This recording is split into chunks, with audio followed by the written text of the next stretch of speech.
Is WWE trying to take over from within, or is NXT trying to make it their own brand? As we have Robert Stone and the former Alicia Fox trying to upset the family environment of Santina Marella and the liaison of NXT. The Knockouts World titles on the line, and we will soon enough find out if you believe or whoop that trick with a main event tag preview of sorts. This and so much more underway tonight, courtesy of TNA, as they may be under siege. Welcome to the discussion, and this is simply predicting anything but. Hello, everybody, and welcome back here once again to Simply Predicting, the second in the trifecta of this week's events. You know what this is. Of course, I am the Simple Man of the Simple Brand. Of course, forever grateful for all things professional wrestling. Damn it. And my name is Noah Foster. With me, as always, a wonderful panel. You have a wise three predicting here this evening, as I have the Renegade Wrestling JJ Williams and the man who predicts in all things wrestling. Shout out to the fellow Four Horsemen and Jeff Chadwick and Mike Griffith. Christopher Rodson. It's good for all y'all that are tuning in. Please subscribe, comment, tell a friend. And again, if you want to dictate the conversation, PayPal, the passions, or super chats, as simple as that. And get your predictions in if they aren't in already. You'll find the form of my social medias all over the place already. And I think with that being said, we'll give everyone's initial thoughts and get right into this, because shortly after this, we'll be going live across the Bubba Studios with our coverage tonight of TNA Under Siege. That is literally just 2.5 hours away from start time, at least with the countdown. So let's go ahead and give everyone's initial thoughts before we get right into this little soiree. JJ, good to see you once again, my brother. I love the shirt. Again, I don't trim it myself, but someone chose to, so there it is. Buy if you want. All proceeds should go to No DQ or to this gentleman. JJ, how you feel about Under Siege tonight? TNA, it's been something different to say the least since we've had NXT cross the line, particularly two individuals as of late.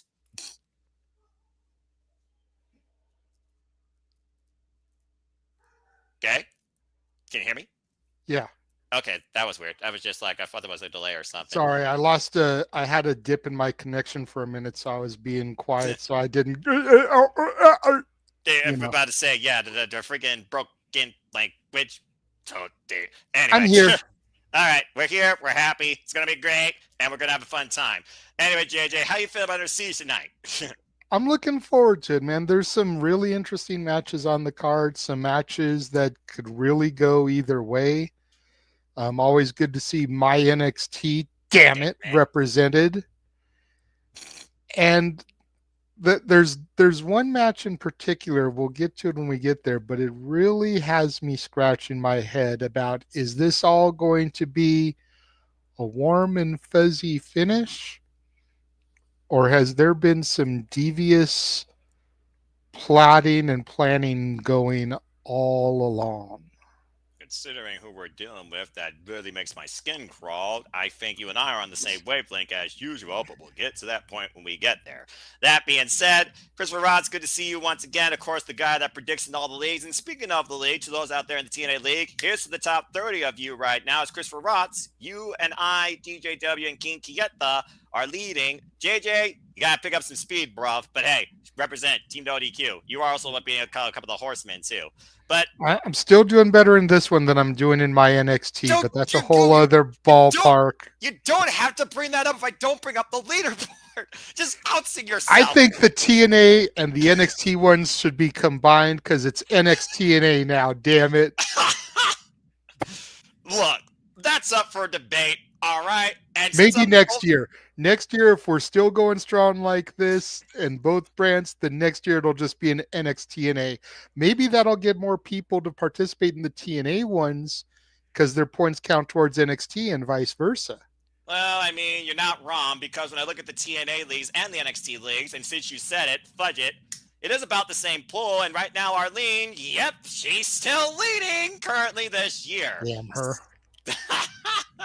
But that being said, Christopher Rods is also, of course, part of all those leagues. And Chris, you got some work to do, bro.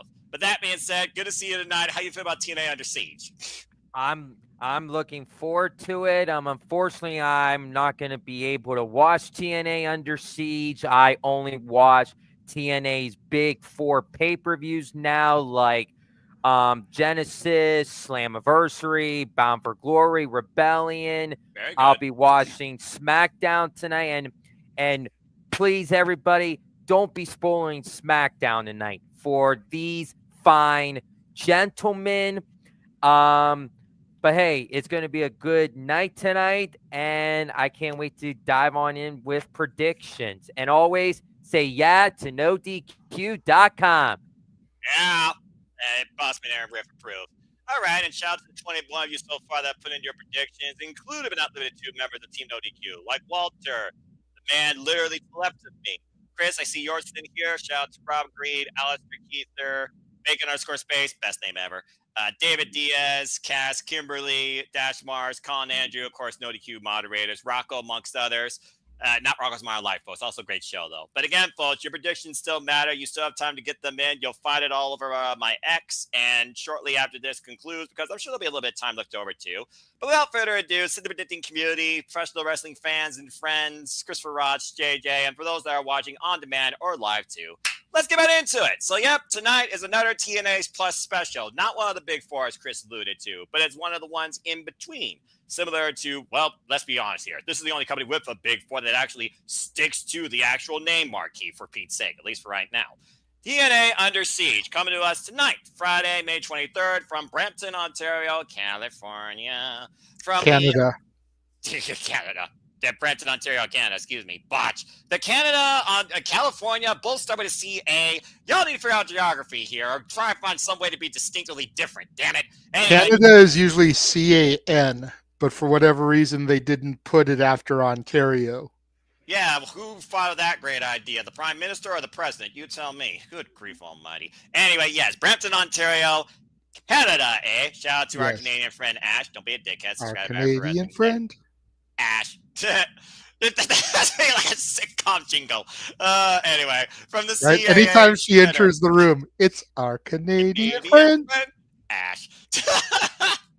Anyway, yes, Under Siege from Brampton, Ontario, Canada, eh? From the CAA Center. Starts tonight, 7:30 p.m. Eastern Standard Time with a countdown for all TNA Plus subscribers. And then, of course, kicks in 8 p.m. Standard Time. You also can watch the actual show if you purchase it through Triller. Let's go ahead and kick things off with the only match on the countdown, where we wonder, will an angel fall under the whims of a demon assassin? As it's Rosemary versus Zaya Brookside, and this has really reached a boiling point, as Rosemary's been trying to prove that Zaya, embrace your dark side. You can be strong with that. Why Zaya is trying to prove to Rosemary, you don't need to cheat to win. You're better than that. Of course, Rosemary, former TNA Knockouts World Champion. Zaya Brookside, of course, the Angel of the Ring, signed to TNA last year on the dotted line at Hard to Kill, has been soaring ever since on her own way. But we've seen recently how her rage has gotten the better of her, including getting disqualified against Rosemary after hitting her in the throat, blocking the green mist that blinded her previously. This is their third singles encounter, and after Lei Ling Lee was assaulted by Rosemary, Zaya Brookside is fighting for anybody to prove a point. You don't need to sell your soul to get ahead in this business. You know, some people could learn from that more. I'm just saying.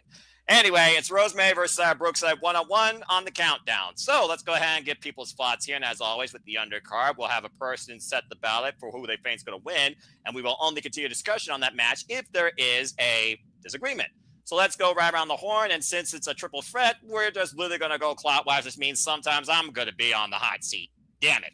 JJ, we're going to start with you here. What you got to say regarding Rosemary and Zaya Brookside? Do you think Zaya finally shuts the voices in her head that Rosemary's been trying to plant in her once and for all? Or does Rosemary maybe prove to Zaya a point that if you embrace your dark side, you could be even more stronger than you already are? What you got winning this? I'm going to say yes to both points. I've got Zaya Brookside getting the W. Okay. But I think she's going to turn heel on Lei Yin Lee afterwards. As if she shows up tonight, but I can see what you mean. I definitely think she's going to be there. I think that, we saw just last night on Impact, which I did watch prior to coming on the air here. Same.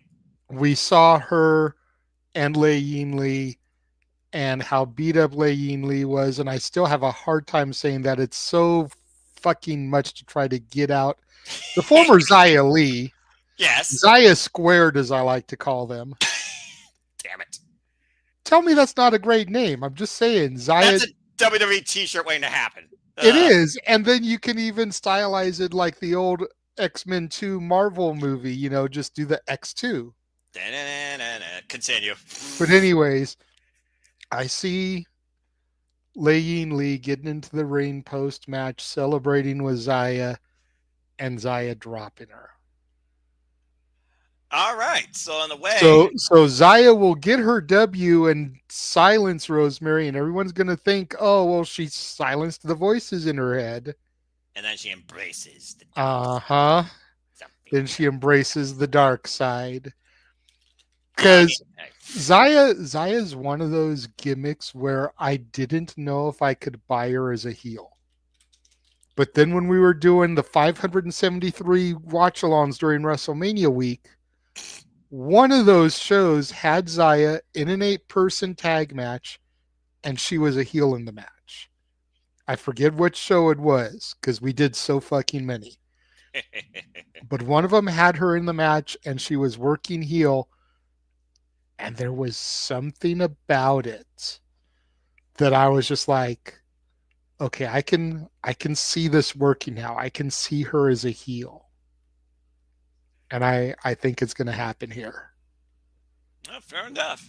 All right. So with that being said, as far as the match goes, we have a pick for Zaya Brookside, and I wholeheartedly agree, especially because right now it's been one disqualification, one mist-filled win for Rosemary, and Zaya Brookside has not gotten a win on Rosemary yet through disqualification or through clean means. And it's one of those things where you look at Rosemary and again working outside the shadow for the Hive. You don't necessarily know what she's looking for besides utter chaos, it feels like, in the TNA Knockouts division. Again, I think this is much more than the championship. It almost makes me think that she sees part of an old friend in Zaya. And for those that follow TNA long as I have, you know exactly what I'm talking about. Demon X Wendy Money Chu. Life. Well, there's the jury's out on that. I mean, she's stuck in Evolve Land. But anyway, yeah, I think Zaya Brookside, as far as Bell to Bell goes, going to win. But I can see them slow burning Zaya, turning dark, and building this to a Leiling Zaya feud. But I don't think Zaya goes heel yet. But I almost think Zaya's going to use the mist against Rosemary in some way to further your point about Rosemary saying, if you had what the powers that I have that I want to give you, you would be something better, bigger, stronger, more dangerous. The mist is the most dangerous weapon Rosemary got. Lei Yin versus Zaya at Slammiversary. Exactly. Or against all odds if they tease it any further. I can see that actually being a tag match, but what do you put with Leiling Lee? Well, based on another match, I think I might know, unfortunately. And that being said, Chris is already in the darkness, so I'm not sure. He got sent to the Dark Realm. Yeah, Hopefully he literally. doesn't end up on Evolve also. You activated the trap card as he's stuck in the darkness. That's great. All right. Well, as he figures that out, we'll get his thought towards the match again here in a moment. And Charles, good to see you. Always appreciate you tuning in. Let's go ahead and move on. Buy the Noah Foster T-shirt. You know, the jury's still out on that. We'll try that one more time. Chris, speak now, forever hold your peace. Do you also have Zaya Brookside in this? Or are you lagging? There we go. All right. Go ahead and say Zaya, and we'll move on. Dazzle, damn it, JJ. I'm not sure he could hear us, or he's trying to. I can hear you. Okay. About to say, that might be some horrible latency. Anyway, say something about Zaya. Rosemary winning this match. Of course he does. All right. Fair enough. That's a great. To be fair, I'm sure Walter does too. He's got her shirt, so. The jury's out on that. All right. Fair point. Okay, moving on. Let's go into the actual show. And yeah, again, they only have one match officially for the countdown this time, but we all know what happened last time we had a countdown. So don't count TNA out as surprising you out of nowhere. You might get another NXT crossover, to your point, especially since we have Battleground this Sunday night. Stay tuned, folks, for coverage of that, of course, also in some of studios. And especially since we have a mystery partner coming up in this show, so. Oh, gee, how ironic you talk about that, because I'll go ahead and spearhead this conversation. Smoke them if you got them, or do you trust in the Order 4? It's 8-person tag team action. I say that because this involves women. We have Tasha Steeles, the Great Hands, and the very unhinged Mustafa Ali, taking on the Rascals, Trey Miguel and Zachary Wentz, Indy Hartwell, and a partner of their choosing. So there's a couple of things to take away from this when you look at the collaboration of the 4 on the right-hand side versus the united fronts on the left. Ever since Mustafa Ali lost his way on his own path of purpose toward the TNA World Championship since Mike Santana beat him, he's been very unhinged and has taken it out against the Rascals and more particularly Ace Austin. Ace Austin, of course, who's no longer part of TNA Wrestling. Wish all the best, the inevitable one. But that's a whole different conversation for Saturday Shenanigans in another day. Stay tuned for more on that. Anyway, we also saw the Great Hands get the better of the Rascals and Ace Austin over the last few weeks. And Indy Hartwell, of course, got her first win over Kelsey Heather in her TNA Impact Wrestling ring debut. But Tasha Steelz kind of like badmouthed her and confronted her backstage. So it's a match pretty much of pride, one-upsmanship, and also not being tossed to the wayside. And again, what's going from Mustafa Ali's mind? Your guess is as good as mine. As far as to be a partner, that's the interesting thing here, because you got to consider that you got a tag team, you got a woman, you got a lead man. Who could be the lead for this? I mean, Myra Reed previously, he was a Rascal, but he's doing stuff in Wrestling Revolver with Killer Kelly, Killer Goat. But it could be another person returning, could be another surprise, could be somebody crossing the line, just saying. So let's go ahead and see what side you think wins. And I guess I'm on the hot seat for this one. It's one of those things right now when it comes to a united front. If they're going to be strong with this new name called the Order 4, which literally just came to be, you would think they kind of would need the win. But with how much Mustafa Ali's been unhinged and being distracted and Tasha Steelz trying to keep him in line, I think that can come back to bite them. It's also one of those things that we've seen the Rascals very effective as a tag team. And Indy Hartwell, she just signed a TNA, so you don't want her to eat the decision.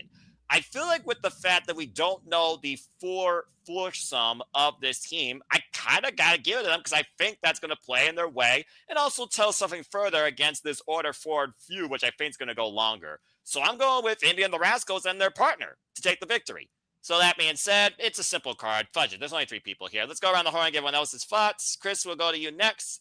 Who you got in this match? Do you have the Order 4 or do you have the opposition? Person, when you said about the Order 4, I was thinking about metaphor. Don't say it, you fucker. But I'm gonna agree. I'm agreeing with you, Noah. I'm gonna say Indy Hartwell, the Rascals, and their mystery partner win this match. And this is a thing. We don't even know who's going to be the mystery partner coming out of tonight. It could be somebody from TNA. It could be somebody from NXT. It could be a return. It could be a debut. It could be anybody. But yeah, I'm agreeing with you, buddy. All right. And apologies for not acknowledging, of course, the simply predicting poll voters who, of course, put their ballots in. 2/3 are going with Rosemary, while I guess the ones that said Zaya, including me, are in the minority. So we'll see. And as far as this 8-person tag, JJ, smoke them if you got them with me and Chris, because we're in the majority. 90% with the Rascals and the Hartwell and mystery partner. Only 10% with Order 4. So where do you stand? And who do you think the mystery could be? Since, again, do you think someone else crosses the line? See, and that's what I've been thinking about the most in this match is who could the mystery partner be? And particularly, do they have a connection somehow with Mustafa Ali, who, again, you look at this graphic, he has no opposition. See, and that's what I'm thinking about, because at first I'm seeing this and I'm like, you know who would fit in great with the Rascals? Javon Evans. Right. But then I'm like, but why? And then I'm thinking, okay, who is there that could make a connection? And I know he had a gimmick change, but he's been off TV for a while. Is it possibly we see a one-night return to previous gimmick of Dexter Lumis? And you reunite Index? Oh, my Lord. And I'm like, no, that's too far-fetched, because now you're killing the entire Wyatt Six shtick just for a one-off. It's not going to work. It'd be cool to see Index together, but yeah, I don't see. Then I started to think about the people that have been released recently. Not the latest cuts, because the 30 days for NXT aren't up for that yet, but the previous round. And there's a name that was released a while back who does have connection to Mustafa Ali. That being one Donovan Dijak. Oh yeah, I remember those. Retribution. Retribution, yeah. Could Super. Dijak be out for Retribution from being stuck in a gimmick that damn near killed him and his career? I mean, he's not MLW champion yet, so he probably has some free time. And then there's another superstar who was released in the last round of cuts, who, much like Indy Hartwell, hails from Australia. And that's the former MVP of Chase University, Duke Hansen.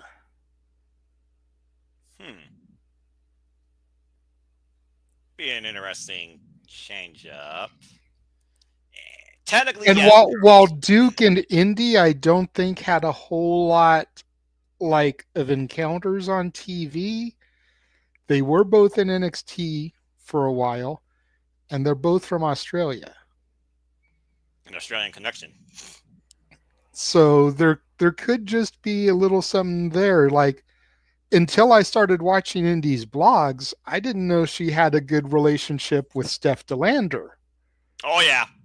And then I started watching her YouTube channel, and I started seeing the friendship she has with SDL, and by proxy, Mance, who's SDL's man. So when Indy was ushered into TNA, it made a lot of sense because Steph is there. Steph probably opened the door. Could Indy have opened the door for Duke? And sometimes all you need is a reference, so the jury is out. But either way, that's where I'm coming from. And then another person from Retribution who I believe has appeared in TNA recently, Shane Haste. Yeah, he crazy. He literally appeared when he faced Elias and he wanted to walk with him. TMDK, and I don't know what that guy's up to right now. So there's another, possibility, because we have seen him do a one-off lately. Could he possibly do another one-off here? Be an interesting clash of styles. I think he would fit with the Rascals. I was thinking Cedric Alexander, but again, like you said, the days, because Cedric Cedric's time is up. So Cedric's time is up. But I think Cedric is going to be showing up at Double or Nothing. Interesting thought. Hurt Business, Hurt Syndicate. He hurt people. That's fair. That's fair. I love that. So that's my line of thinking. And, started off with some pretty out there bullshit, but then as I started going a little bit, started to make a little bit more sense. But regardless, I've got the Rascals and Indy picking up the dub, if for no other reason than they're not going to feed Indy a loss this early. Hell no, it's their second match. Yeah. I mean, granted, she can not eat the pinfall, but still, I don't think they're going to feed her a loss that quickly. No, you kidding me? I would be flabbergasted if they did. This TNA is already questionable enough as it is, considering who we're dealing with in other matches. But that's a whole different conversation. All right, so bottom line, we're unanimous on this, and we're with the majority. It's the Rascals and the Hartwell, and we'll see what happens as TNA loves to surprise us more than ever, where anyone can cross the line from anywhere. So stay tuned. Whatever happened to Jake Something, by the way? I don't think he's been released, but ever since Johnny Doe Hendry, he has not been involved in TNA. No, his contract expired. Oh, well, damn it. All right, moving on. Darn it, I wanted something for him. Anyway, Jake Something forever. Let's move on. Something! Damn it! I think his contract expired around the same time as Hammerstone's, if I remember correctly. BS. They could have been TNA Tag Team Champions. All right, well, moving on. JJ, well, this is a match. AJ Francis goes one-on-one with Mike Santana. Mike Santana defending the honor of LA for O'Shea Jackson, and that's literally how this match came to be. As Mike Santana is looking to become the TNA World Champion, has already called out Joe Hendry. We got this. JJ, you're on ball for this. AJ Francis. Wait a minute. Chris didn't start yet, did he? Wait, what? Did Chris start yet? Oh, wait. That's right. I'm sorry. My brain's tired because this is a match. Yes, folks, this is a match. Chris, AJ Francis, Mike Santana, who you got? It's okay, Noah. Who I got in this match is Mike Santana Good because man. if they are trying to build Mike Santana up for the TNA World Championship in his hometown at Slammiversary, it has to start here and is going to end at TNA Slammiversary with him finally capturing the TNA World Champion. And who's going to be the World Champion at by the time we get to TNA Slammiversary is yet to be seen. And I'll touch base on that when we get to our tag team main event. Very good man. Because let's be honest here, gentlemen in chat. Tonight is the cause. Sunday is the friggin' effect. And we're leaving it at that until we're at the main event. Good boy. All right. Oh, so, yeah, man. God bless that idiot. Anyway, so I don't think I need to say anything further. I don't think no one needs to say anything further. I don't think anybody who's sober needs to say anything further. Mike Santana wins or TNA, you are becoming once again a bigger joke than I ever thought imaginable since the Immortal era. Okay, but I will be kind to JJ to let him have a thought or two. By the way, JJ, I don't know if someone was just being a troll, but it's 95% for Mike Santana. Please tell me you're not the one person that said AJ Francis.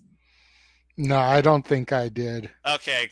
When I first predicted this stuff on Tuesday with DJ in the spaces, I did speak on behalf of AJ just a little bit because AJ has been taking a bunch of L's lately. He seems to be taking L's on television, but then getting them when they count on pay-per-view. And if you're going to keep him as, we won't call him a great heel because I know how you feel about Mr. Francis, but if you're going to keep him as a viable heel, you need to give him big victories. And a dub over Santana here would help solidify that. To keep him as a prominent heel figure that the babies have to defeat to move to the next run in the ladder. So you got to keep that in the back of your mind. And do you want to weaken AJ Francis by having him eat the L here? Because I think Santana could eat the L and it wouldn't hurt him. But I think if AJ eats the L, you damage his credibility as a heel. You know what I mean? Like, I still am going for Santana, but I just want to throw that out there to anybody that may still need to get predictions in. You know, Santana can eat the L and it won't damage him because there's still, against all odds, and plenty of impacts for him to win contendership and get some more W's under his belt. Damn it. But AJ needs some big W's to stay as a viable heel threat to any champion. Yeah, I'll give you that. And also this past Thursday on Impact, as again we saw in tag team action, he and the other dude, they did win. The other dude, Casey Navarro. Come on, put some. If you're not going to respect Flop Dollar, at least put some respect on the blessed one. I don't know if you're blessed if you're first class in this case, but that's a whole different conversation. Anyway, all right, fine. That team did get a win over Mike Santana and Sami Callihan. Mike Santana not involved in the decision. So, again, credibility singles versus tags, he's still the biggest obstacle for anybody to face in TNA or be annoyed by. Whether or not we're annoyed by it here or we see how Mike Santana overcomes it here, like he's been overcoming everything his whole life, not just to defend O'Shea's honor and the city of LA, because that's really what this stemmed from if you watch TNA like I have. Ugh. Either way, yeah, it's gotta be Mike Santana at this point. And yeah, I can see that actually being one of the aftermaths if the story follows the Metro the way that people think it's going to already. But again, that's all the way into July. We're still in May. But either way, Mike Santana for the win. Okay. And all I'm saying is to Chris's point, if Mike Santana wins the TNA World Championship before Frankie Kazarian, you do not want me on a microphone. You do not want me on a microphone. I'm just saying. Oh boy, I can only imagine how the East Coast boy beats out the West Coast boy for the freaking TNA World Championship. What a conversation. The OG versus the new breed. Okay. Moving on from there. Speaking of, changing conversations, also new breed or, rarefied breed. You tell me. Pee Wee Herman reject also.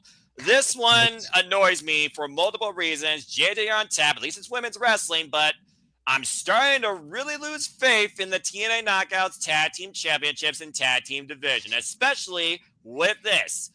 Do not let your eyes deceive you, folks. It is Ashton headed by Elegance with Pee Wee Herman Reject in their corner, taking on Spitfire for the fourth time, and it is once again for Spitfire. Do or die. If Spitfire loses, their tag team is over. As we saw at freaking Sacrifice, the crime against women's wrestling, as the freaking concierge allowed Elegances to freaking seize the titles from Spitfire that night. And we saw in Fatal 4-Way action at Rebellion. NXT failed to freaking take the titles that night. Damn it. And we saw Maggie Lee, who very well might become Elegant here, according to what I've heard that she might be going a makeover. Jesus Christ almighty, more fake-ass Barbies. So don't count out Maggie Lee not getting involved on the behalf of the Elegances again, considering Spitfire has nobody in their corner. But again, the last time Spitfire went do or die, it was against the system, and they won. Will history repeat once again, or is Spitfire once and for all done? Okay, JJ, go ahead. Sell me on this match. What's the future of the TNA Knockouts World Championships? And does it involve NXT? And does it involve Spitfire finally no longer to be? Damn it! All right, so I picked the Elegance brand to retain here. I did too. But here's my dilemma. The Knockouts tag division has less tag teams than the main roster WWE Women's Tag Division.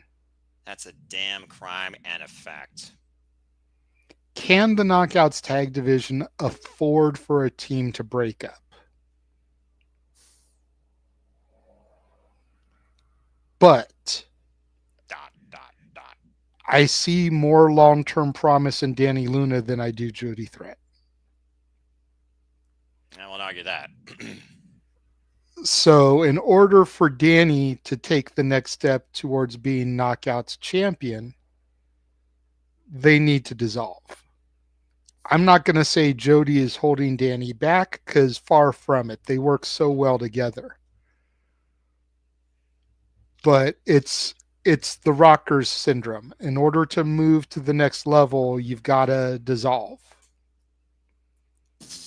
Brett didn't become world champion while he was teaming with Jim Neidhart. Sean didn't become world champion while he was teaming with Marty Jannetty. Who went through a barbershop window. I mean, just completely jumped through it. The fucking chicken shit. Jesus. It's... You got to go with the Elegance brand, but I do question that if Spitfire loses, what is TNA thinking? Because they may as well just dissolve those titles, or just merge them with WWE's at this point. Yeah, what's the women's champions doing right now? Oh, that's right.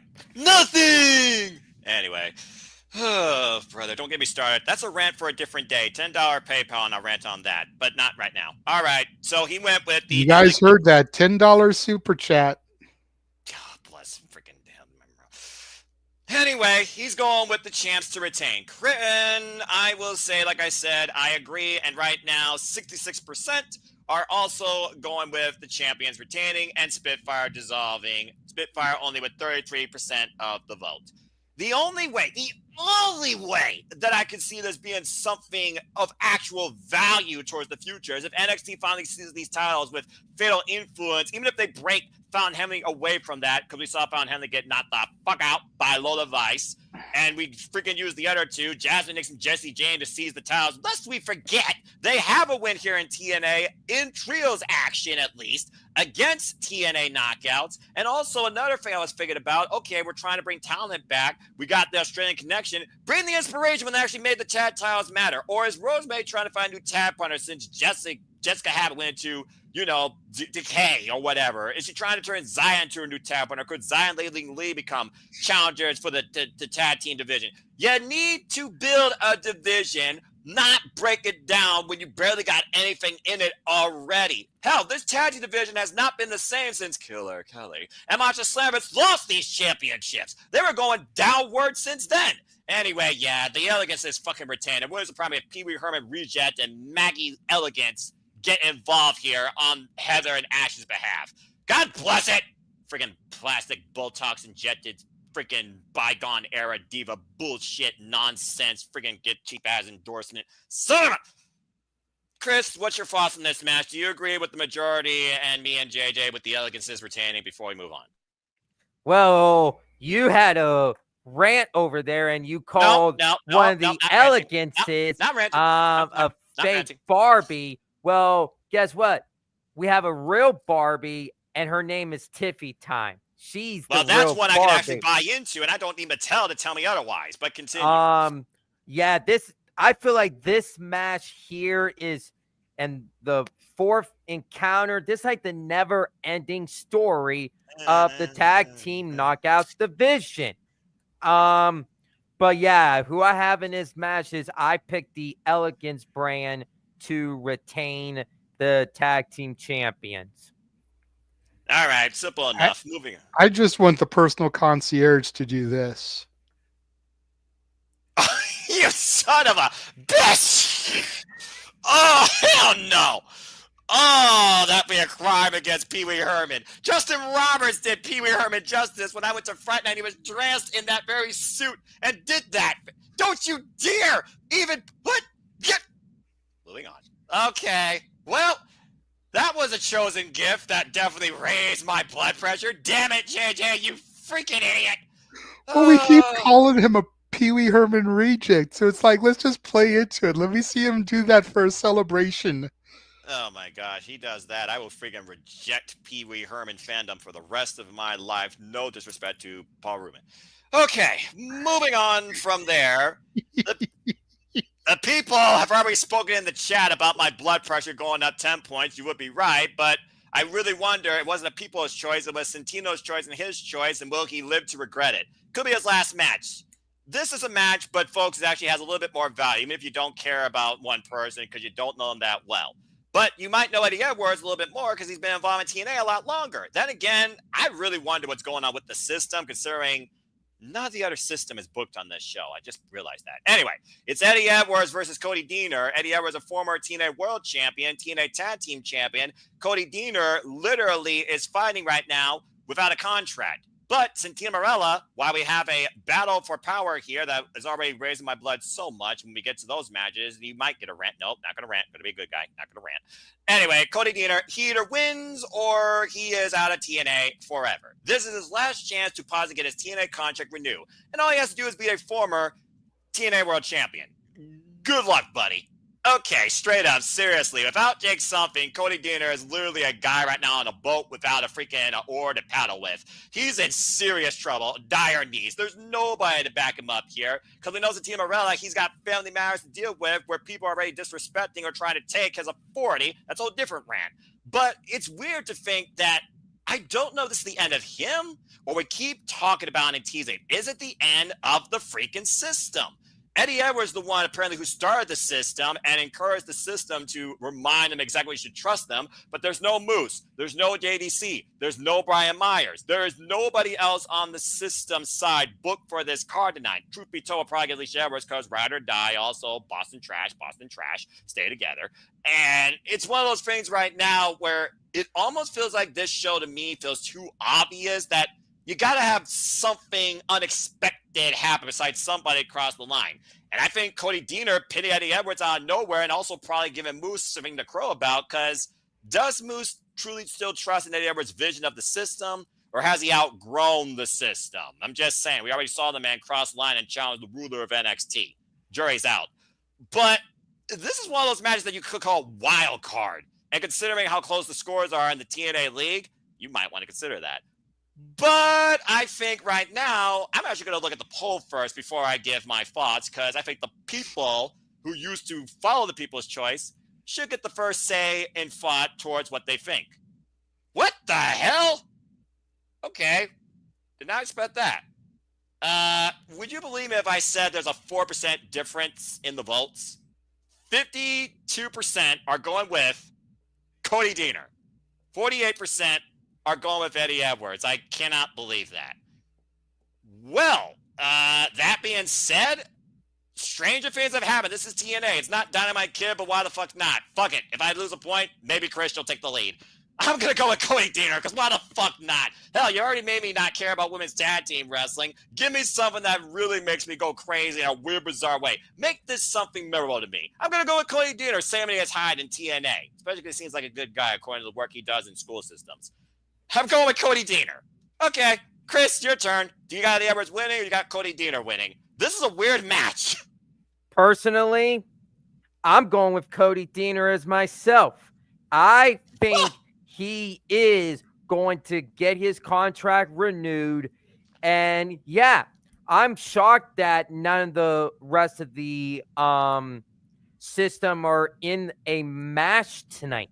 That is, I thought Moose was going to defend the X Division Championship. And personally, when I saw my very first ever X Division Ultimate X match at Rebellion, I said, oh my gosh, this was a great match. And first time you saw one of those. Can you believe that? First time ever. And personally, I'll be watching many more Ultimate X down the road. So yeah, I'm shocked about Moose not defending tonight, but hey, it is what it is. So yeah, Cody Deaner for the win, and he gets his TNA contract renewed. I'm really surprised right now how we are actually agreeing on this. JJ, do you agree as well? This is another one that I debated long and hard with DJ about on Tuesday. Go check out the spaces, folks. Shout because the obvious answer is Cody Deaner is going to get the W here, and we're going to start the destruction of the system. Finally? But sometimes the obvious is too obvious. They extended Cody's contract Quote, for 1 month so that he could do this match. Correct. Is it possible they just extended it so that he could wrestle in front of his family and his friends and his children, for his swan song? He could go out in front of his family and his loved ones instead of in the middle of some podunk town somewhere. Podunk town.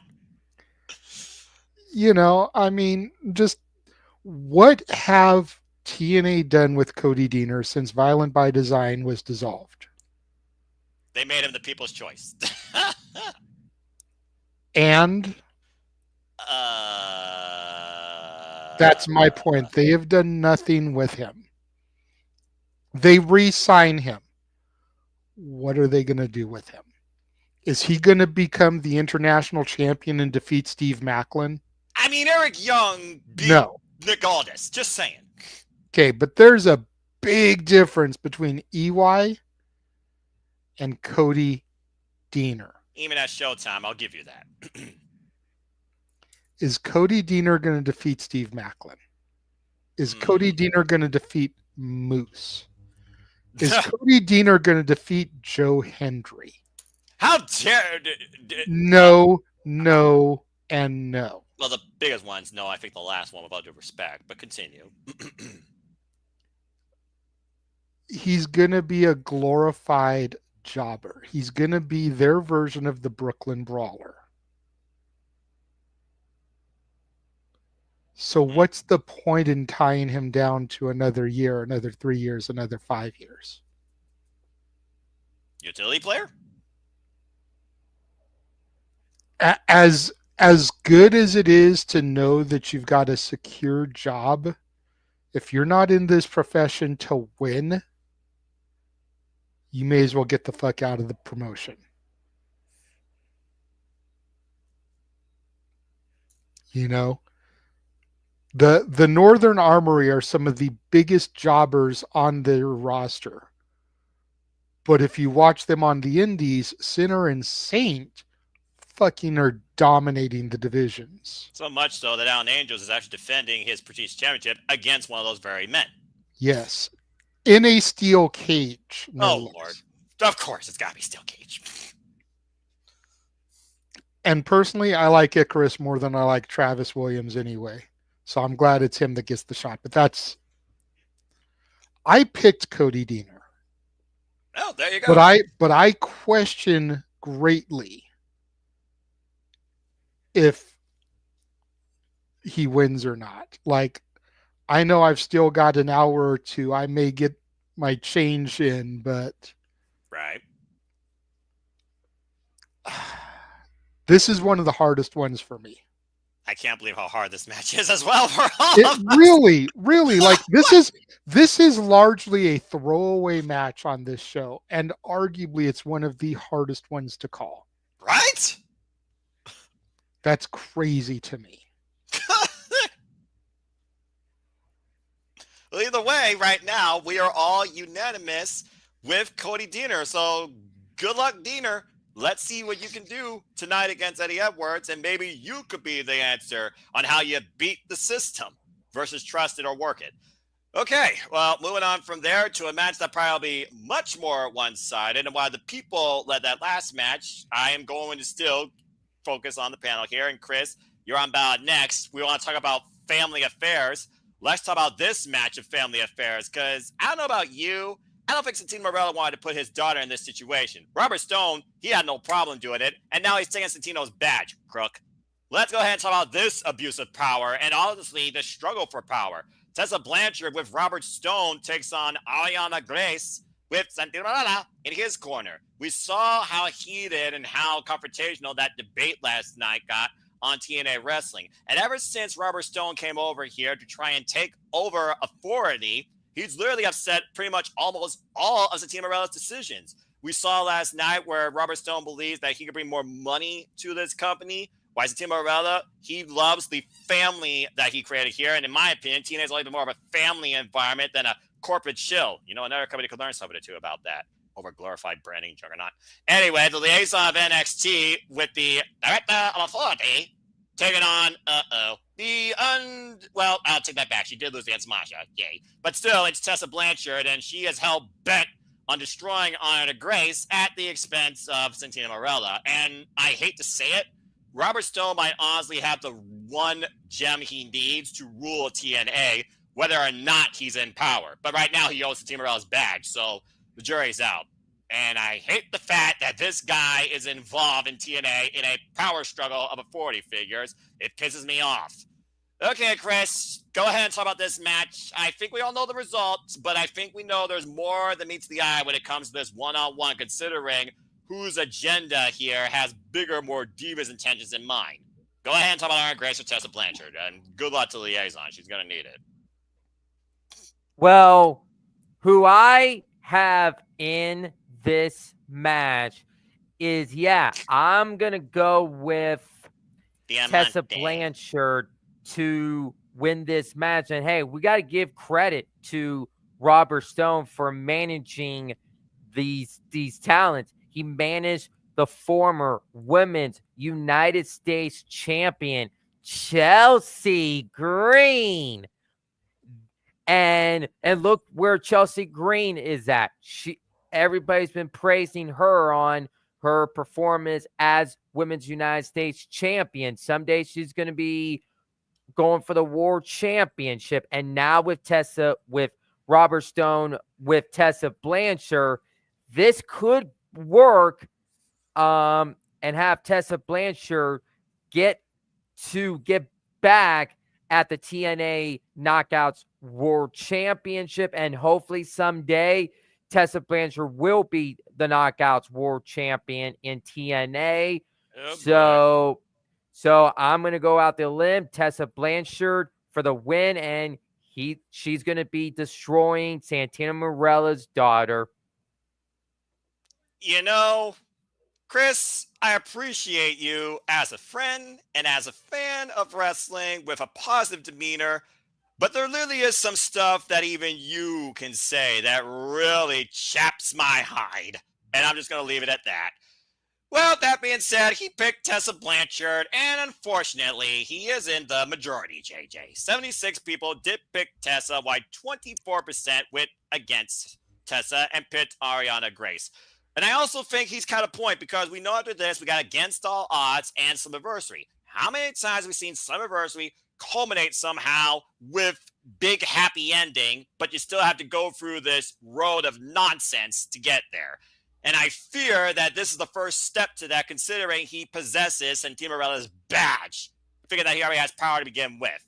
What do you guys say regarding this match and this power struggle, to say the least, despite Power Struggle being a New Japan Pro Wrestling show name? Well, first of all, let's not forget that Robert Stone is a former X Division champion. I remember. Freaking Jersey Shore ripoff reject. Go ahead. Second of all, did you notice the horrible editing job by TNA on this week's Impact? Did you notice it? Probably not. They did the segment. Robert Stone took the badge. Then the very next segment, Santino Marella was backstage and he had his badge on. Oh, wow. Botch. Oh, my God. I noticed that. As great as TNA is doing lately, they still make those little slips. Yeah, TNA still sticking to what made them TNA. Thank Christ, you're not WWE soft yet. So here's my thing. I hate to say it. I agree with Chris. I've got Tessa Blanchard also too. The undeniable diamond is not gonna job to Ariana Grace. No. You damaged Tessa way too much by having her eat that L. But what if this was a setup all along? What if Ariana Grace is secretly with Robert Stone? You're wrong for that. Hell TNA needs another major storyline to jump off. If the system is going to be ending soon, they need something major. Ariana Grace has been a part of this for a minute. She's been our liaison from NXT to TNA. Yeah. Everybody thought that it was just because her daddy's there. But what if this was all a plan all along to take over? No, thank you. Robert Stone is from NXT. Ariana's from NXT. You don't think the NXT brand is going to stick together? There's a reason why I think this show might as well be called Takeover from Within, because you got the Prime Minister, Stevie Turner of Love, you got the General Manager, Ava Rain, you got Robert Stone, who was left out in the dirt, or was he sent on assignment to take over TNA? Ugh. Now, the flip side of all this is not only could it be a setup and Ariana was in it all along, I also look at this as a huge test for Tessa. If Tessa is willing to make Ariana Grace look good, we may see her crossing the line on NXT television sooner rather than later. You have been crowing about that to happen for quite a period of time. Considering Charlotte Flair's involved in the Money Bank qualifier tonight. I'm just throwing things out there because, like, Ever since Tessa came back, we've wanted to see her cross the line and do stuff in NXT. Especially Jordan Grace is there. Stephanie Vakir is there. Don't tell me you wouldn't like to see Tessa and Stephanie. It'd be an interesting match. I mean, it'd be an interesting Especially match. since both of them worked in Mexico. See, So, uh, but yeah, there's no way the undeniable Diamond gets beaten by Miss NXTNA. yeah, it's a sad state of affairs right now, where this is more than just a struggle for power. This is literally sending somebody to the slaughter. Because that's 2 pay-per-views in a row Tessa would lose. Right. You can't. You can't do that to Tessa. I wonder if the liaison knows how to use a viper of sorts, similar to her father. Like, I wonder what he brings to the ring, because it's so rare that we see the lovely, kind, pure-hearted liaison of NXT in in-ring action. So, again, it's going to be a unique match. And Santina Morella, you might want to throw the white towel in to save your daughter, and Robert Stone may clearly reject it. I hope Santino personally Cobras Robert Stone's throwdown and takes his badge back by force if he has to. That's just me. Maybe a distraction come into play. Maybe this will be the WTF, but who knows? And But, I like Dwayne's suggestion of Tully showing up to help Tessa win. well, I mean, Tully Blanchard, I mean, again, one of the most hated, the most hated Four Horsemen for those that know their history, and also the father of Tessa. So, I mean, weirder things have happened, and we've seen legends literally return to WWE and also sit in the TNA audience. So, we'll see. Either way, Tessa's going to destroy Ariana and make Santina Morella feel every freaking bit of it, proverbially. And then probably assault Santina Morella because she don't give a damn. They even knocked down Gia Miller. The freaking nerve. Gia should shove that boot where the sun don't shine on Robert Stone's ass, but that's a whole different conversation. All right, anyway, moving on. Before anything else pisses me off with the fact that I got Robert Stone and TNA in the same sentence again. Well, at least he's not holding a championship yet. Christ almighty. Okay, moving on from there, let's go into the title matches of the night, the marquee title matches. And again, these 2 title matches still don't make any jack shit sense to me, but it is what it is. Then again, we're in Canada, so at least one makes more sense. And you're on the bubble for this one. Let's go ahead and talk about the Nemets versus Matt Hardy and not Jeff Hardy. Jeff Hardy can't wrestle in Canada, for those that know.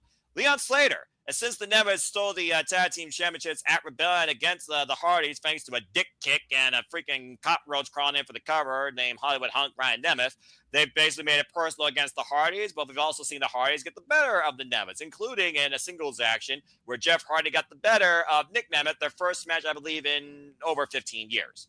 But Jeff Hardy, he can't wrestle in Canada. So guess what? They had Matt Hardy choose a partner, and they chose the one they had so much promise in.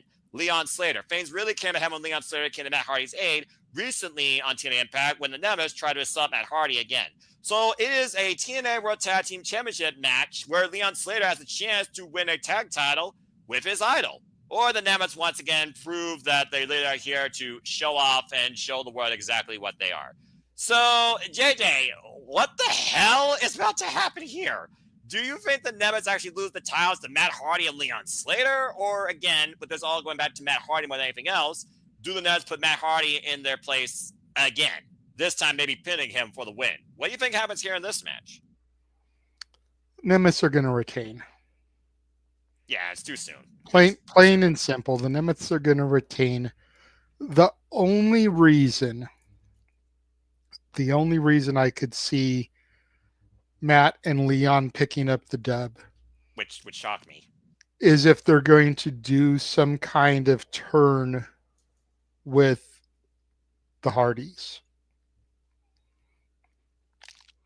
You know, picture this, if you will.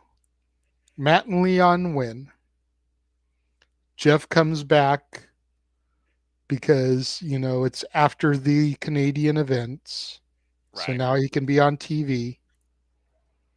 Thanks, Leon, for winning the title, wants the title from him. Since this is the Hardy Boys title rematch, they made sure to specify that on Impact. Right. So then Jeff and Matt force Leon to give him the title. You were just a placeholder. turning the Hardys and making Leon even more over as a babyface. Now, I don't see that happening, but that's the only way I would see them winning the titles making sense, is if they were going to do something like that. So the Nemeths retain.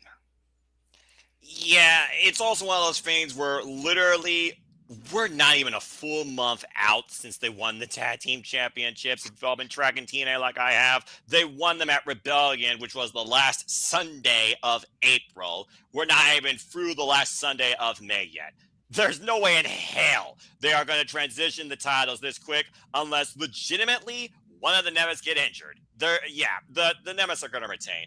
82% of the Nemeths are going to retain, while 18% did go with Matt Hardy and Leon Slater. I think there's just more Matt Hardy fans than meets the eye, even in Canada, eh? But anyway, Chris, do you have to say anything further regarding this? And I imagine you agree with us, the Nemeths are going to retain, right?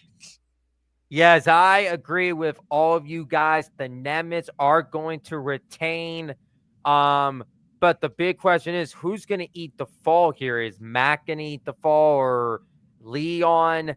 I personally feel Matt Hardy should take the fall here and protect Leon Slater, because I see Leon Slater going for the X Division Championship down the road.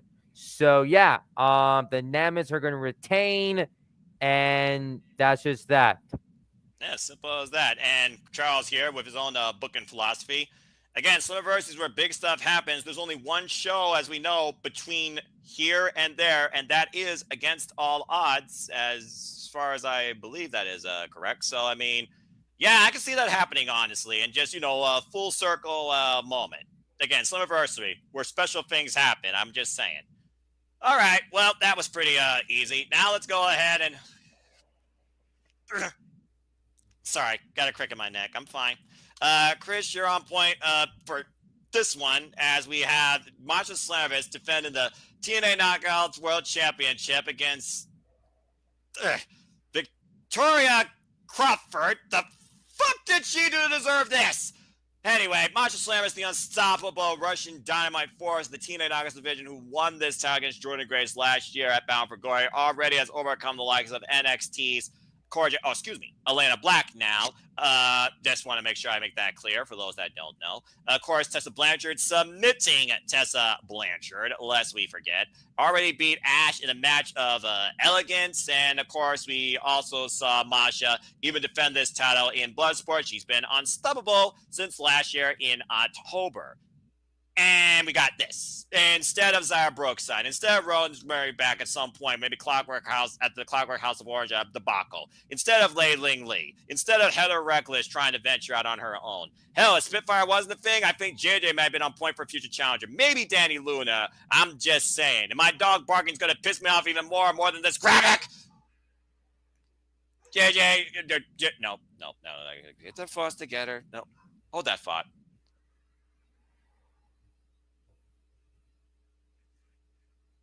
Christopher Rotz, you're on point for this one. Your thoughts on this match? Who leads with the TNA Knockouts World Championship? And how many times do we smash Victoria Crawford before she doesn't challenge for it again? Well, and we all have to understand this. Victoria Crawford was the former Alicia Fox in WWE. And hey, maybe someday Victoria Crawford could cross the line and go back to WWE someday. That could be interesting. But yeah, I see Masha Slamovich retaining, and then we got Against All Odds, and then Slammiversary. So who's going to challenge Masha after tonight? We're going to find out and see. But yeah, Masha Slamovich is definitely retaining tonight. Eve Torres is a more realistic challenger than Victoria fucking Crawford. If Victoria Crawford leads with that title tonight, I will boycott TNA and send this freaking fan to the utter ether. Anyway, all right, you said Masha retains. I'm just gonna go with that.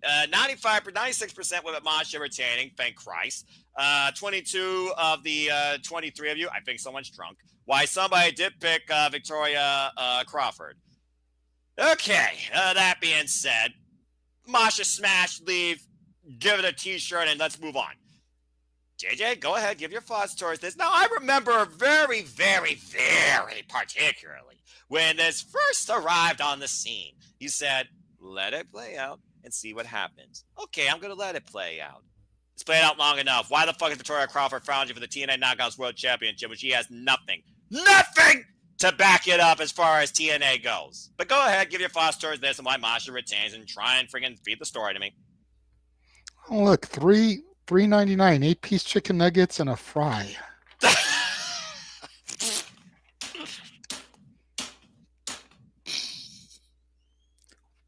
Large Whopper meal for two for $14.49.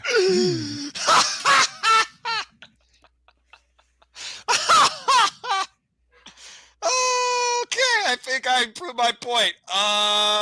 Moving on. We've had some fun, some laughs, some talk. This has been TA Under Siege. Thank you all for tuning in.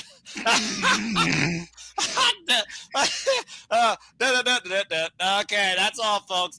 Never mind. I'm sorry. Let's get back on this. Damn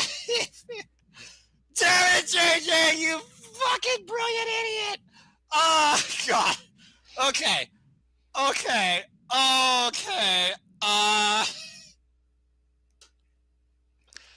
am Two original chicken sandwiches and 2 medium fries for $7.49. I mean, it's better than a frozen fish patty on a bun if you look at the Wendy's commercial. What the fuck is happening? We've had a lot of fun. We've had a lot of laughs. We talked about some great matches in this match and the other match, but let's go ahead and move on to the reason that we're here, shall we? And it looks like that we're just going to circle right back around since this is NXT and we know that Battleground's on the horizon and we're going to talk about NXT and A at its forefront. Talk about what's most important. Let's go ahead and get right into our fucking hell. Let's go ahead. So Masha's going to destroy Victoria. Okay.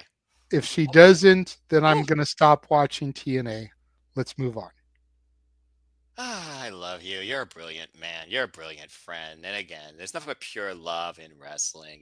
We're all just wrestling fans. But damn it, get this crazy wild ass Vincent knockout fuck ass bitch off my screen, challenging for the championship. And Masha should smash her in the friggin' oblivion so she's not back on my screen again. Long and the short of it, Noah, you wanted me to speak on the story. Robert Stone's not going to win both matches. And I think the end game is to get Tessa back to the title. I do believe you're right so about that. Tessa defeats Ariana, becomes next in line to Masha, whether it's against All Odds or Slammiversary. I would pick Slammiversary. Yeah, Victoria Crawford is just feeder. It's a somebody to throw in there for Masha to smash.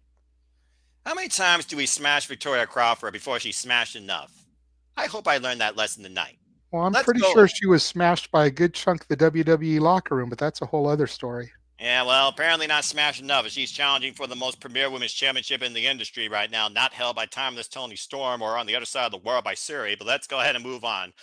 Okay, great talk, great chat. Let's go ahead and move right into our main event where we do believe that someone's going to get whooped, but do we whoop that trick or do we believe in motivation? Let's go ahead and talk about this star-studded match and the reason that we're really coming under siege now, we're being perfectly honest. It's Trick Williams and Frankie Kazarian taking on Elijah and 250 pounds of pure motivation. The answer to all life's questions. Our current TNA World Champion who will defend that title this Sunday. You heard me right. This Sunday at Battleground against the opposition. And of course, his name is Joe Hendry, because we all believe his name and he appears.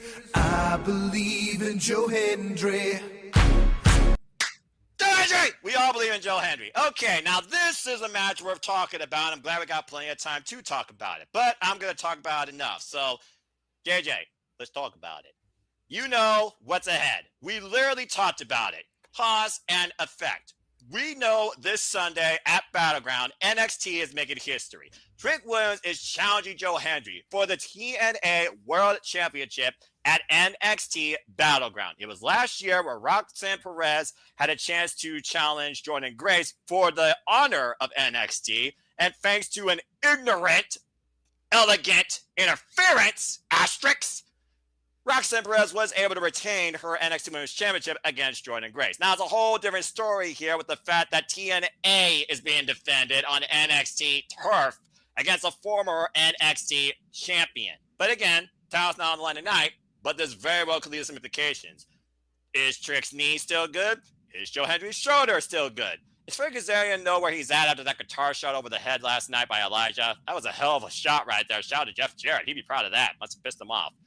Go ahead and talk about this, JJ. Let's talk about this, guys. This is where the real talk is. What happens here in this tag team main event tonight that literally could tell the story of Battleground as we know it? You got Joe Hendry Elijah, or you got your boy, well, who I say both your boys, Frank Kazarian and Trick Williams?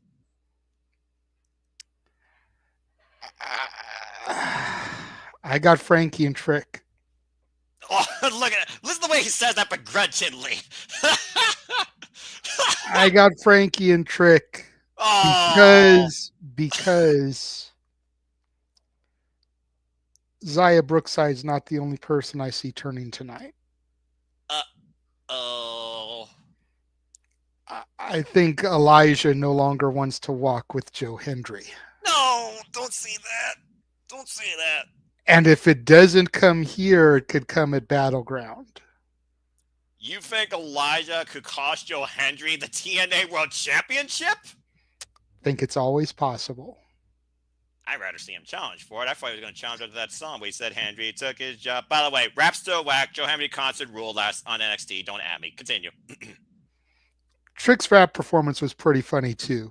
It was adequate. It wasn't as good. I'll give you that. Tricks had better diss tracks, but Average Joe wasn't bad either. Anyway, continue. But yeah, I see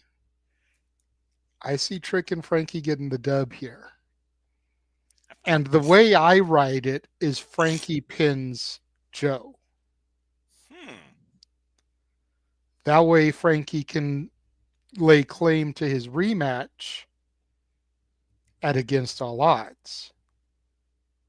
Oh, you think this could lead to Frank Kazarian finally getting what he deserves in a one-on-one contractually obligated match for the TNA World Championship?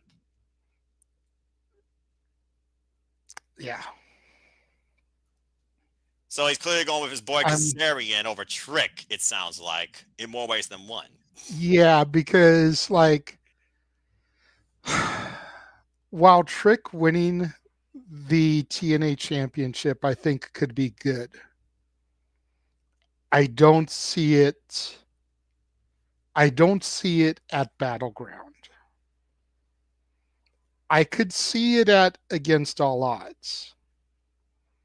I could see it at some special prior to Slammiversary, because we usually have Great American Bash prior to Slammiversary. I was just thinking about that. They also have not announced Spring Breaking. Continue.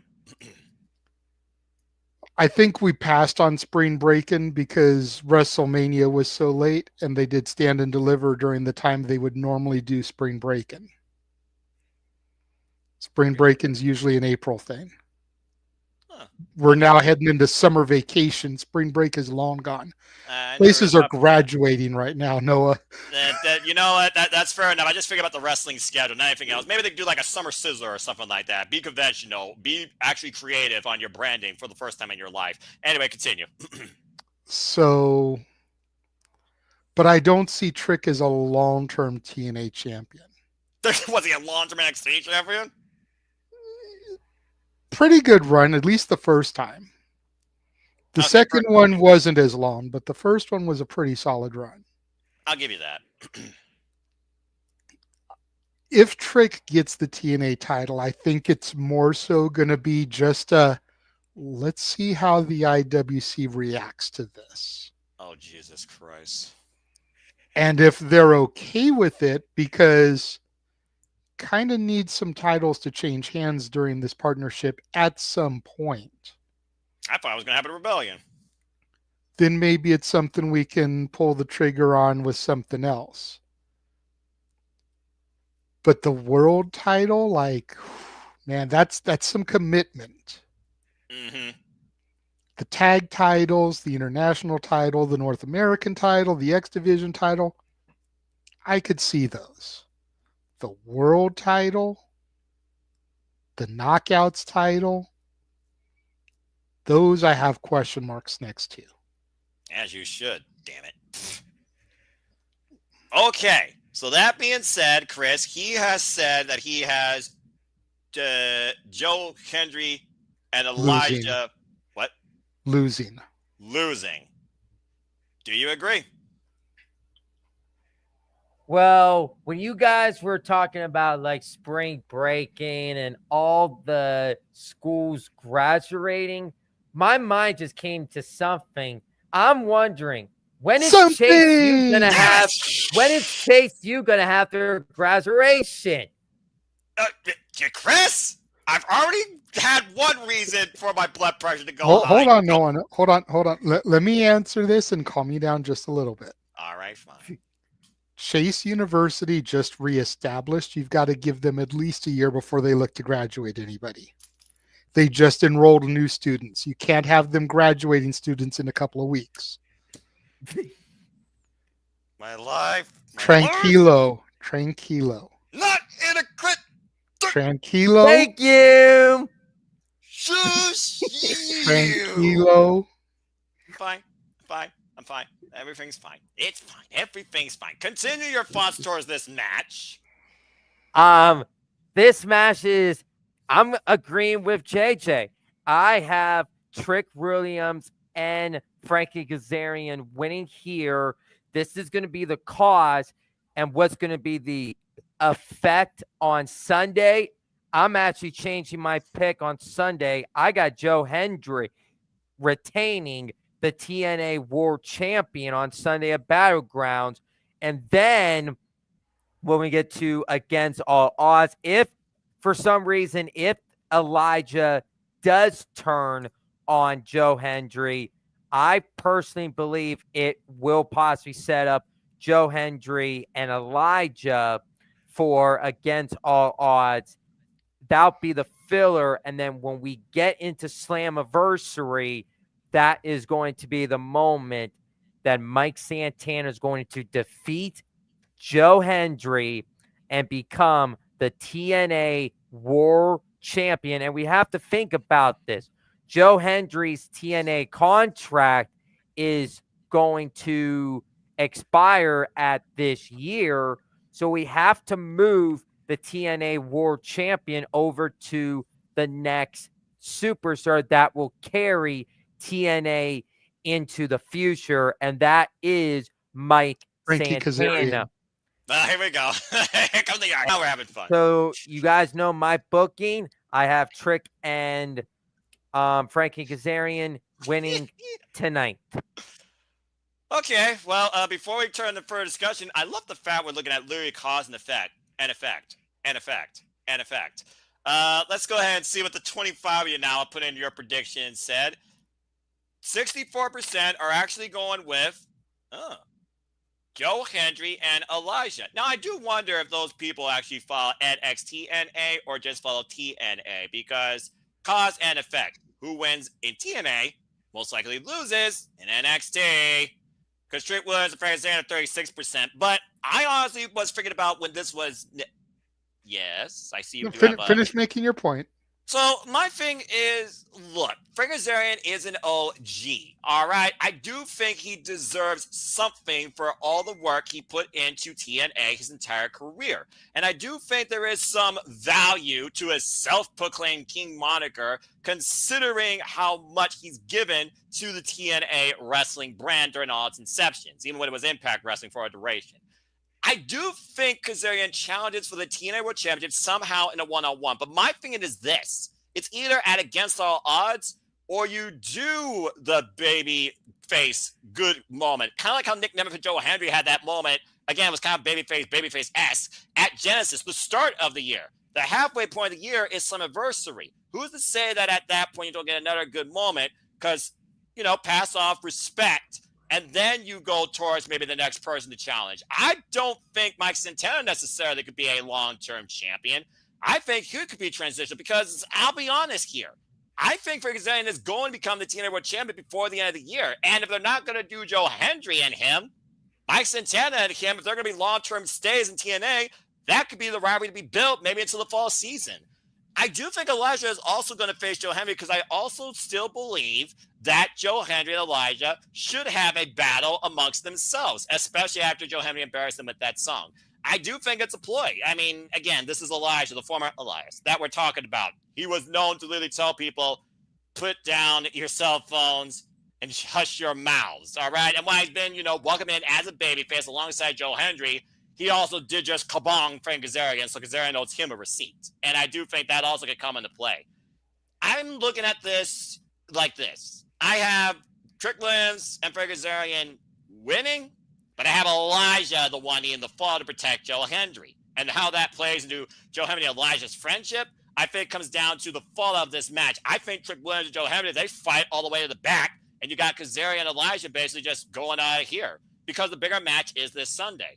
As far as against all odds, you already heard my predictions for Battleground. I still have Joe Hendry retaining. I think against all odds, you are going to run, finally, Joe Hendry and Elijah. What does that mean for Kazarian?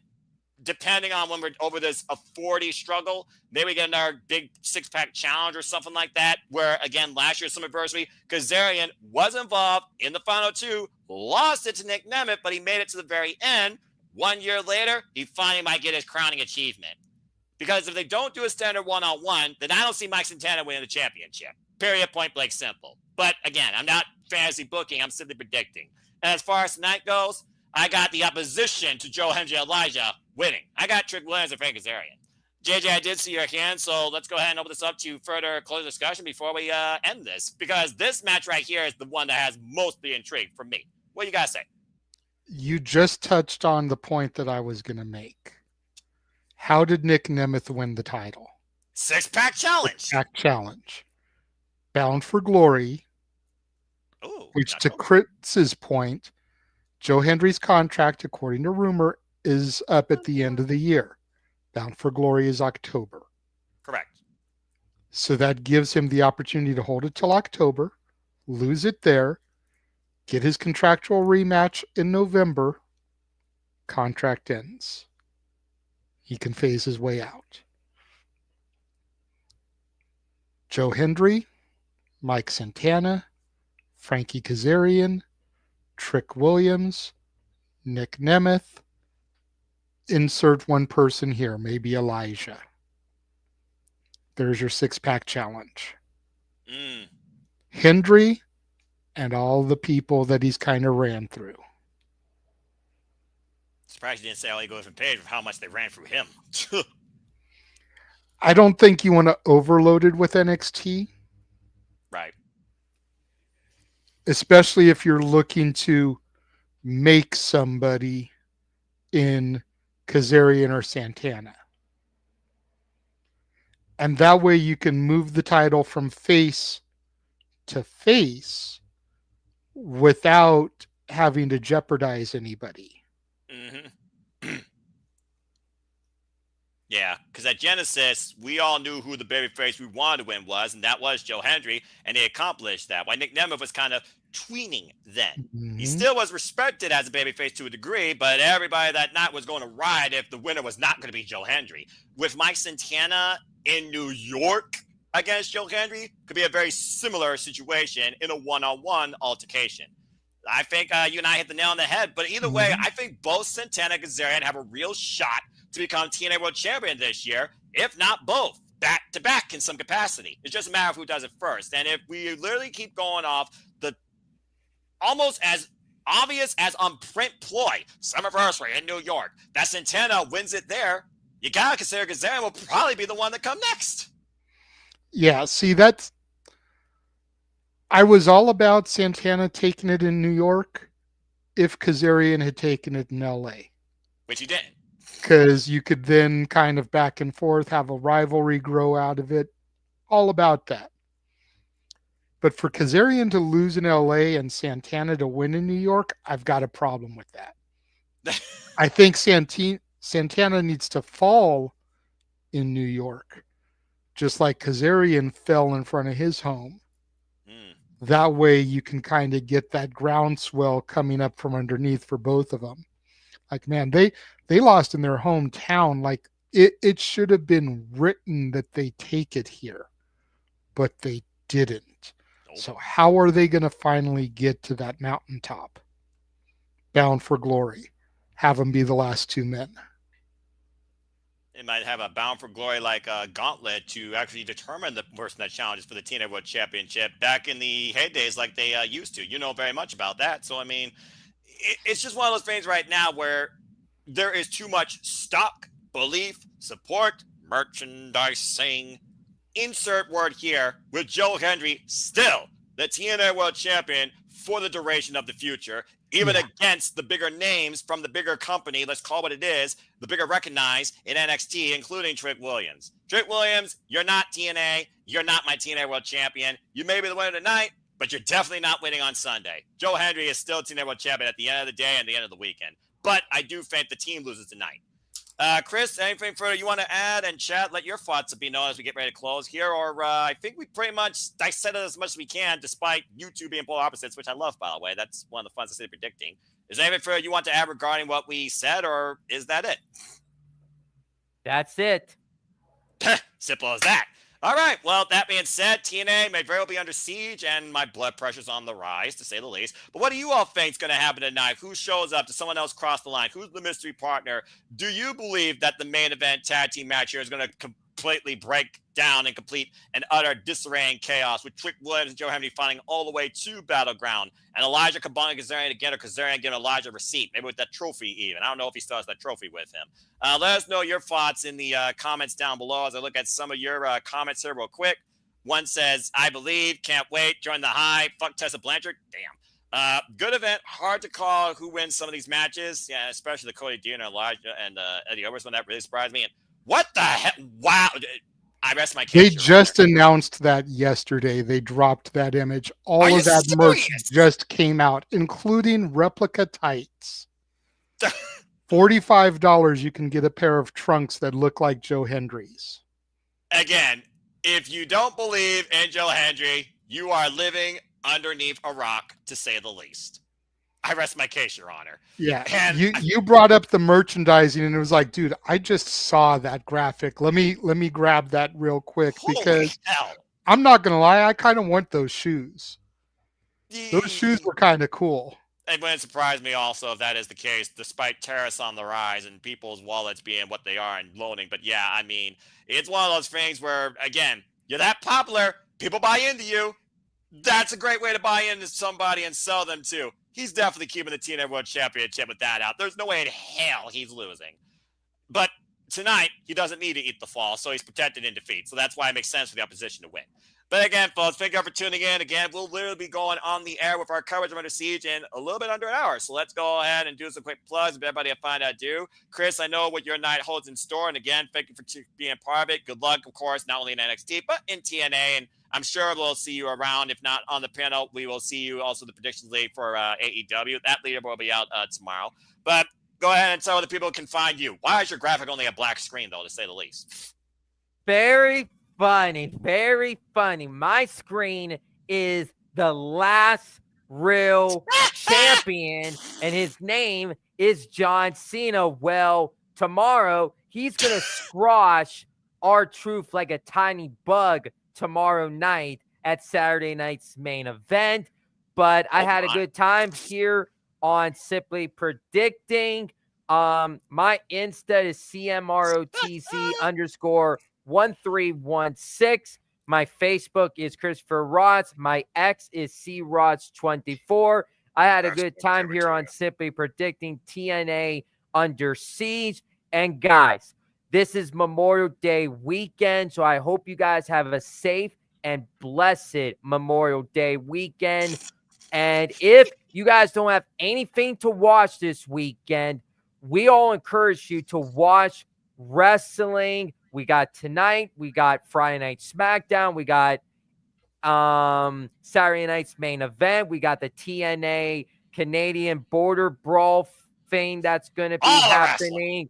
We got NXT Battlegrounds, we got AEW Double or Nothing, and then it all ends with Monday Night Raw on Monday. If you have nothing to watch, we encourage you all, if you don't give wrestling a chance, just get out of the fandom, for crying out loud. So, and also say yeah to NoDQ.com.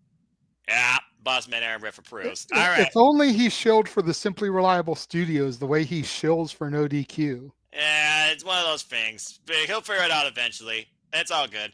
And yeah, stay tuned, folks. To the Predicting Double or Nothing will be tomorrow, 3 p.m. Eastern Standard Time. And if it's like the Dynasty panel, clowns to the left of me, jokers to the right, Lord help me, I'm stuck in the middle of all of you, and I love it too.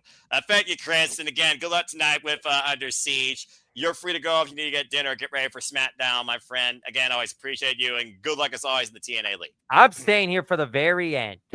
Oh, well, let you know. What good lad. All right. Well, JJ, again, there's still a lot more fun ahead. He covered most of it outside, of course, the weekly moderated conversation of Saturday Night Madness, North Saturday Shenanigans, hosted by Ray Wrestling JJ Williams. You talked a little bit about the space, and shout out to Rock and Roll DJ, who, of course, will be part of commentary this weekend for NXT. But also, go ahead and tell where people can find you, what else is on your mind, too. And good Lord, you're freaking graphic. That's right. Throw Elena Black up there. Golly, I'm surrounded by fools.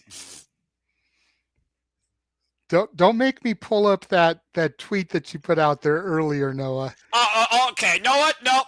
You did it. That's it. I'm going to put you on blast right now. You started, so I'm going to finish it. Let me talk to you. The problem with the short-sighted, weak-minded, simpleton community, like you, like James, like King, like anybody else I'm coming on and out as IWC, you don't know how to put contextual context of commentary in what you freaking tweet. The bottom line, some people say they're this, they're that. Timeless Tony Storm and innuendo. On the J, big attitude, big ass. Harley Cameron fills the rap. And all of a sudden it's taken out of context. You all can't understand quotes for your life. Where all you look at is peaches versus a wrist slap professional wrestling. You freaking pathetic, weak-minded simpleton. Now, you want to continue this? Because I have no problem going John Robert and I on your ass all the way through Under Siege versus watching Victoria Crawford challenge for the TNA Knockouts World Championship in 2025. You good, bro? Yes, I am fine. Thank you for asking. Please go ahead and continue your plug. So anyways, you can find me on Instagram, the Renegade JJ Williams, on YouTube, Casa D18 Studios, on X, ROWJJ Williams, and Casa D18 Studio. No S on the end for the X account. That is where you will find me doing the spaces. But yeah, so there it is. Make sure you tune in for Saturday Shenanigans tomorrow once Saturday night's main event is over. Saturday.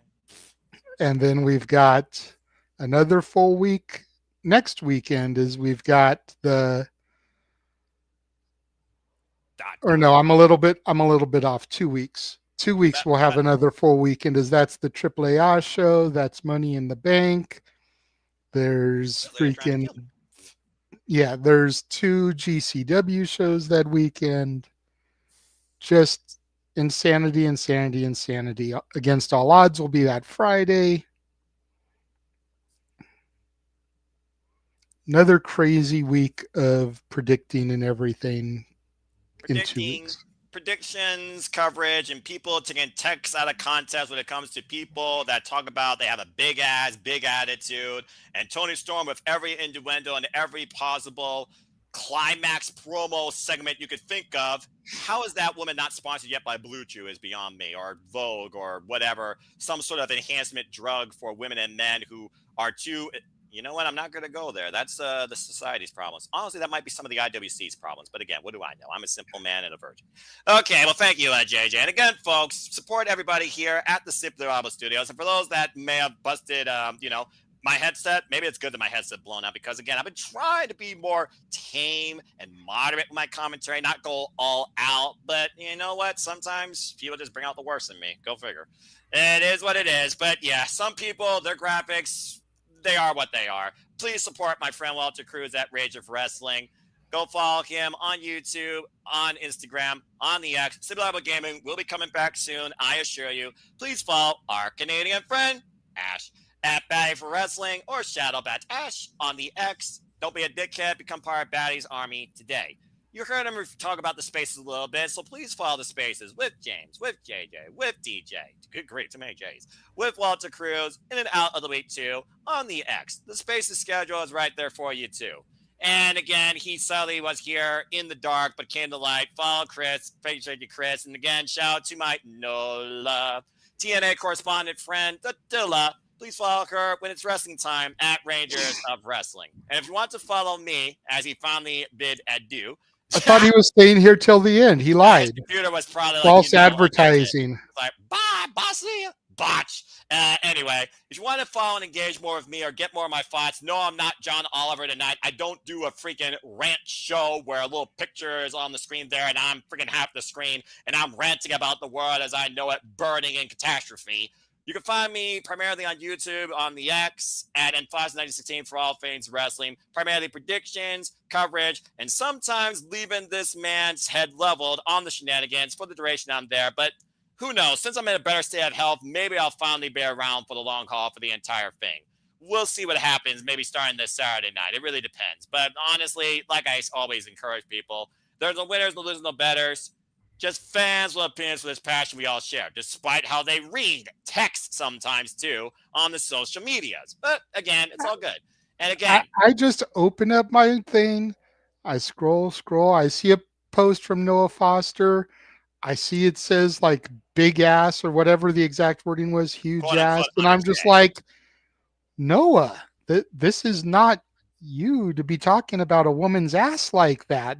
Well, Let me screenshot this so that the next time he wants to give me shit about having Elena Black's ass on my image, I can go back to that where you're talking about a woman's ass. And, you know, put it out of context, but that's all right. He wanted to get a rant on me. He got it. So I I hope it was did. worth it. And for free, no less. You love to hear me rant sometimes, don't you? Yes. Yes, it is entertainment. Well, you're If not there the is one king. thing, if there is one thing you should know about me by now, Noah, I love entertainment.